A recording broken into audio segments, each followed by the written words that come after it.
हम लोगों को पढ़ना है इलेक्ट्रिसिटी। इलेक्ट्रिसिटी के बारे में सभी लोग जानते हैं। क्या जानते हैं?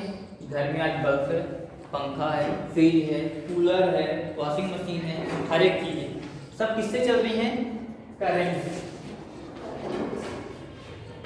किससे चल रही हैं?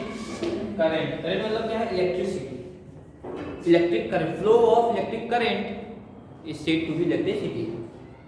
Flow of electric current is said to be electricity. तो इलेक्ट्रिसिटी चैप्टर नंबर कौन सा है? 12।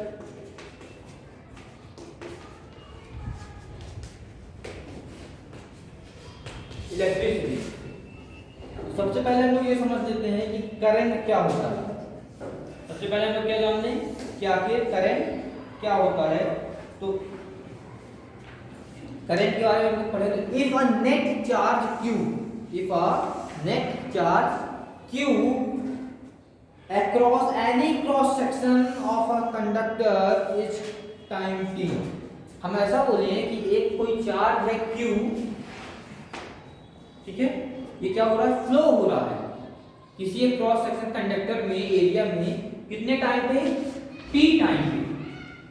जब टाइम के हिसाब से कोई चार्ज फ्लो होता है, t टाइम पे कोई चार्ज Q फ्लो हो रहा है किसी कंडक्टर में, किसी क्रॉस सेक्शन में, तो उसे हम लोग क्या बोलते हैं? करंट बोलते हैं। करंट को रिप्रेजेंट करते हैं I से। करंट को रिप्रेजेंट करते हैं कैपिटल I से।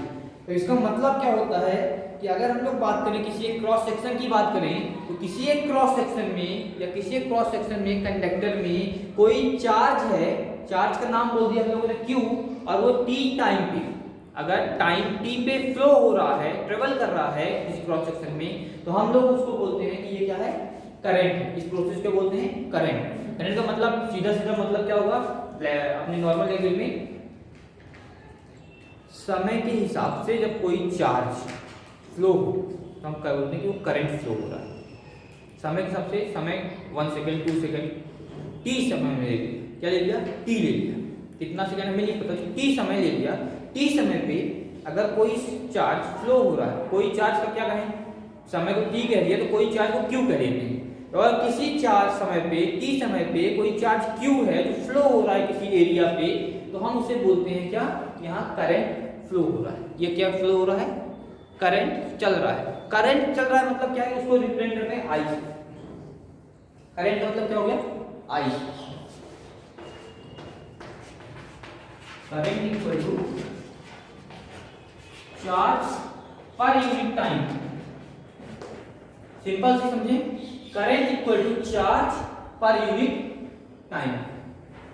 चार्ज पर यूनिट टाइम, ये करंट की डेफिनेशन है। Current is equal to charge per unit time. Symbolic बताएं अगर, तो I is equal to Q upon T। I is equal to Q upon T means समय के हिसाब से किसी चार्ज की काउंटिंग करना करंट कहलाता है। समय के हिसाब से कोई चार्ज की काउंटिंग करने क्या कहलाता है? करंट। अब ये करंट चार्ज क्या है? इलेक्ट्रॉन्स। चार्ज क्या है? इलेक्ट्रॉन्स। इलेक्ट्रॉन्स का फ्लो होता है वो चार्ज कहलाता है। तो इलेक्ट्रिसिटी का मतलब क्या हो गया? कि फ्लो ऑफ इलेक्ट्रॉन बोलते हैं हम लोग, या इलेक्ट्रिक करंट, या flow of positive direct current बोलते हैं। पॉजिटिव डायरेक्शन किसी करंट का फ्लो हो रहा है तो इलेक्ट्रिक करंट हो गया। Means flow of current is known as electricity. हम लोग बेसिक्स समझते हैं कि flow of current is said to be electricity. अब ये करंट क्या है? तो करंट का मतलब है चार्ज। चार्ज की लैंग्वेज में लिखे तो flow of charge. Flow of charge मतलब flow of electron, proton positive की तरफ जब चलें। फ्लो ऑफ चार्ज का मतलब क्या? Flow of electron. चार्ज क्या होता है? इलेक्ट्रॉन। ये पॉजिटिव या नेगेटिव? चार्ज का मतलब क्या? पॉजिटिव या नेगेटिव। ये तो इलेक्ट्रॉन होगा, नेगेटिव होगा तो पॉजिटिव होगा तो प्रोटॉन होगा। अब फ्लो कौन करता है? पॉजिटिव चार्ज क्या होता है? क्लास 9 में पढ़ा है, स्टेबल होता है, वो तो मूव होता ही नहीं है। मूव कौन हो रहा है? Negative charge. अब नेगेटिव चार्ज मूव हो रहा है तो कौन मूव होगा? इलेक्ट्रॉन मूव होगा। नेगेटिव चार्ज मूव हो रहा है तो कौन मूव होगा? इलेक्ट्रॉन मूव होगा। बात समझ में आई कि अगर नेगेटिव चार्ज है, चार्ज का टाइम की बात कर रहे थे, तो अब हमने ये तो पढ़ लिया कि चार्ज क्या है, टाइम क्या है, करंट क्या है। डेफिनेशन समझ में आ गई करंट की। करंट क्या होता है? करंट क्या होता है? चार्ज पर यूनिट टाइम को करंट बोला जाता है। अब हम ये बात करते हैं कि करंट को किसी यूनिट में लिखा जाएगा। करंट को किसी न किसी यूनिट में रिप्रेजेंट किया जाएगा। किस यूनिट में रिप्रेजेंट करते हैं? तो SI unit of electric charge. सबसे पहले हम चार्ज की यूनिट बताएं भाई। करंट की यूनिट निकालने के लिए हमें चार्ज की यूनिट पता होगी तब तो निकाल पाएंगे। तो चार्ज की SI यूनिट क्या होगी? कूलम। C से रिप्रेजेंट करेंगे, क्या बोलते हैं उसे? कूलम। कैपिटल C से रिप्रेजेंट करते हैं। किसके बराबर होता है कूलम? कूलम की वैल्यू कितनी होती है? 6 × 10⁻18 इलेक्ट्रॉन। कितनी होती है? 6 × 10⁻18 इलेक्ट्रॉन्स के बराबर 1 कूलम होता है। 1 कूलम इक्वल टू 6 × 10⁻18 इलेक्ट्रॉन्स। इतने इलेक्ट्रॉन्स मतलब 1 कूलम। ये किसकी यूनिट हो गई? चार्ज की यूनिट हो गई। अब हम लोग बात करते हैं किसकी? भाई हमको ये भी पता है कि एक इलेक्ट्रॉन जो होता है वो क्या होता है? नेगेटिव होता है। एक इलेक्ट्रॉन क्या होता है? नेगेटिव होता है। नेगेटिव होता है तो अगर हम लोग इलेक्ट्रॉन की वैल्यू निकालें तो इलेक्ट्रॉन की वैल्यू क्या होगी? कूलम की वैल्यू कितनी निकालनी? अगर बोले कि इलेक्ट्रॉन कितनी वैल्यू होगी कूलम के रिस्पेक्ट पे, इलेक्ट्रॉन की वैल्यू कितनी होगी? 1.6 10⁻⁻19 कूलम। E की वैल्यू, अभी हमने C की वैल्यू निकाली तो C की वैल्यू इतनी आई। अब हम लोग E की वैल्यू निकालते हैं 1.6 × 10⁻⁻19 ये इलेक्ट्रॉन की वैल्यू। अगर हम लोग कूलम इलेक्ट्रॉन की तुलना करें तो कूलम में इतने इलेक्ट्रॉन्स होंगे, इलेक्ट्रॉन्स में इतने कूलम होंगे। अब इलेक्ट्रॉन्स नेगेटिव होता है इसलिए यहां माइनस लगा हुआ है, ठीक है।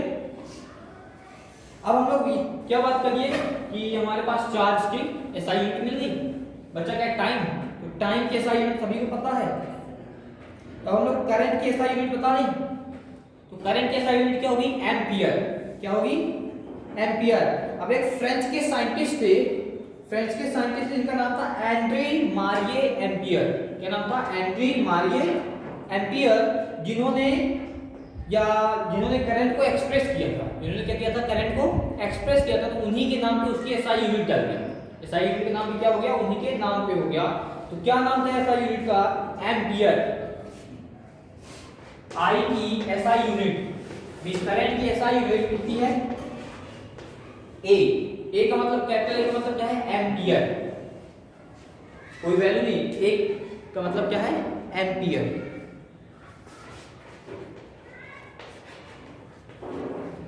A का मतलब क्या है? एम्पियर। ये बात आपको समझ में आई कि आखिर इलेक्ट्रिक करंट क्या है, चार्ज क्या है, उसकी SI यूनिट क्या है। दोनों चीजें हम लोगों ने देखी, चार्ज क्या है और उसकी SI यूनिट क्या है। अब हम लोग बात करते हैं इलेक्ट्रिक पोटेंशियल और पोटेंशियल डिफरेंस की। इलेक्ट्रिक पोटेंशियल और पोटेंशियल डिफरेंस की। तो आखिर पोटेंशियल होता क्या है? तो पोटेंशियल का मतलब समझे तो पोटेंशियल का मतलब होता है क्षमता। इंग्लिश में पोटेंशियल वर्ड होता है जो, उसकी मीनिंग क्या होती है? क्षमता। बोलते हैं ना इसके अंदर बहुत पोटेंशियल है, अच्छा पोटेंशियल था, इसने अच्छे तरह से कंट्रोल किया, स्थिति को बहुत अच्छी तरीके से इसने भापा और उसमें फैसला लिया। मींस पोटेंशियल के बारे में, उसकी क्षमता के बारे में बात हो रही। पोटेंशियल की डेफिनेशन अगर हम लोग बताएंगे, पोटेंशियल की डेफिनेशन हम लोग क्या बताएंगे? बेसिक सी बात है कि पोटेंशियल का मतलब क्या है कि पावर, क्षमता। तो किसी इलेक्ट्रिक करंट की क्षमता इलेक्ट्रिक पोटेंशियल कहलाएगी। इलेक्ट्रिक पोटेंशियल का मतलब क्या है? करंट की पोटेंशियल के बारे में बात हो रही है कि करंट की क्या पोटेंशियल है। तो पोटेंशियल की हम लोग बात किए तो इसके साथ साथ करंट की पोटेंशियल होती क्या है? करंट की पोटेंशियल होती है फ्लो करने की। क्या होती है? फ्लो करने की, चलने की। करंट चलता है ना, तो किन जगहों पर करंट चलता है, किन जगहों पर नहीं चलता। आपको पता है कंडक्टर और इंसुलेटर नाम की दो चीजें होती हैं, एक में करंट फ्लो होता है, एक में नहीं होता। तो करंट की पोटेंशियल क्या होती है? फ्लो होने की है, कि फ्लो होता है। हम लोग बात करते हैं, जो बेसिक हमें बात समझनी है इलेक्ट्रिक पोटेंशियल और पोटेंशियल डिफरेंस। तो पोटेंशियल डिफरेंस के बारे में बात करनी है कि पोटेंशियल डिफरेंस क्या होता है। तो पोटेंशियल डिफरेंस का मतलब क्या है? किसी चार्ज को कितना वर्क करना होता है, या हम लोग दूसरे वर्ड में बोलें कि दो पॉइंट्स के बीच में जो पोटेंशियल डिफरेंस है, दो पॉइंट्स के बीच में जो पोटेंशियल डिफरेंस है उसमें कितना वर्क डन हो रहा है, मीन्स एक चार्ज के लिए कितना काम करना पड़ता है, एक चार्ज में कितना काम करना पड़ता है, एक चार्ज में कितना काम करना पड़ता है, मतलब क्या हो गया, वर्क डन अपॉन चार्ज। एक काम को करने के लिए कितना चार्ज लग रहा है, या हम ऐसा बोले कि यही मतलब होगा ना कि एक चार्ज को, एक काम को करने के लिए, किसी काम को करने के लिए कितना चार्ज हमें लग रहा है, तो work done upon charge. Work done मतलब किसी काम को करने के लिए जो लगता है क्या, चार्ज लगता है। किसी काम को करने के लिए क्या लगता है, चार्ज। तो पोटेंशियल डिफरेंस क्या हो गया, किसी काम को करने के लिए कितना चार्ज लगता है, यही बताएगा पोटेंशियल डिफरेंस। पोटेंशियल डिफरेंस का मतलब क्या हो गया, charge for any work done, charge for any work done. या ऐसा हम लोग बोले कि work done to move a unit charge from a point to the other. एक प्लेस से दूसरे प्लेस तक के लिए जो चार्ज को हम फ्लो करा रहे हैं, चार्ज फ्लो होता है, बेसिक लैंग्वेज समझना आप लोग, सिंपल सी लैंग्वेज बताता हूं मैं, ये वर्डिंग में आप मत जाओ। अब बेसिक सब लोग समझते हैं कि हम बोलते हैं कि इस घर से लेकर इधर तक कोई चार्ज चला, इधर से जब चार्ज इधर चलेगा तो कितना काम होगा उसमें। किसी चार्ज को एक प्लेस से ले जाने के लिए दूसरे, एक प्लेस से दूसरे प्लेस तक ले जाने के लिए कितना काम किया गया, वो कहलाएगा वर्क डन। और जो चार्ज यहाँ से यहाँ गया वो चार्ज तो है ही, मींस एक चार्ज को, या हम ऐसा बोले work done to move a single charge और charge from one place to another. किसी चार्ज को यहाँ से यहाँ ले जाने में कितना काम हुआ, यही है उसकी पोटेंशियल, ये उसकी क्या है, potential difference. Means work done का मतलब यहाँ पे क्या है, क्षमता ही तो बताई जा रही, पी पढ़ा है ना, पोटेंशियल एनर्जी। क्लास 9 में आप लोगों ने पोटेंशियल एनर्जी के बारे में पढ़ा है, पी। पी क्या बता रहा था, किसी की क्षमता बता रहा है, एनर्जी बता रहा है, कितनी एनर्जी लग रही है हाइट में जाने पे। यहाँ पे पोटेंशियल डिफरेंस बता रहा है, क्या बता रहा है, पोटेंशियल डिफरेंस।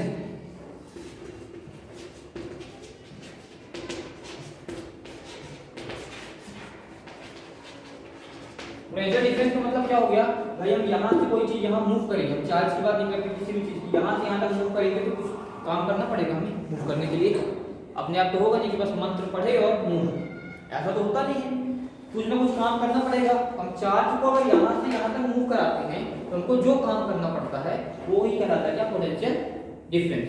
पोटेंशियल डिफरेंस का मतलब क्या हो गया, कितना काम किया गया या क्या काम, कितना काम हुआ, किसमें हुआ, किसी चार्ज को मूव करके।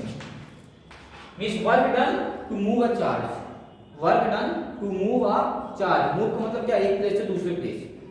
डेफिनेशन लिखते समय आपको ये भी लिखना पड़ेगा, to move a charge from one place to another. तो यहाँ मतलब क्या हुआ कि पोटेंशियल डिफरेंस का मतलब है work done to move a charge from one place to another. अब पोटेंशियल डिफरेंस की एसआई यूनिट होती है वोल्ट।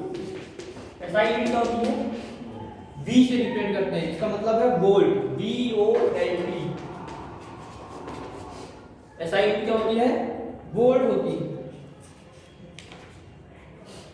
अब एसआई यूनिट की बात कर ली वोल्ट, अब इसको हम लोग पोटेंशियल डिफरेंस और वोल्ट में बताना है। तो अब सिंपल एसआई यूनिट के बेस पे बताएंगे इनके बीच में क्या रिलेशन होगा। एसआई यूनिट के बेस पे अगर बताएंगे तो पोटेंशियल डिफरेंस की एसआई यूनिट क्या होगी, V। वर्क की क्या होती है एसआई यूनिट, जूल। और चार्ज की क्या होती है, कूलम। ये बन गया आपका एसआई यूनिट के बीच में relation. V = J/C, V = J/C। बात समझ में आई यहां तक आपको।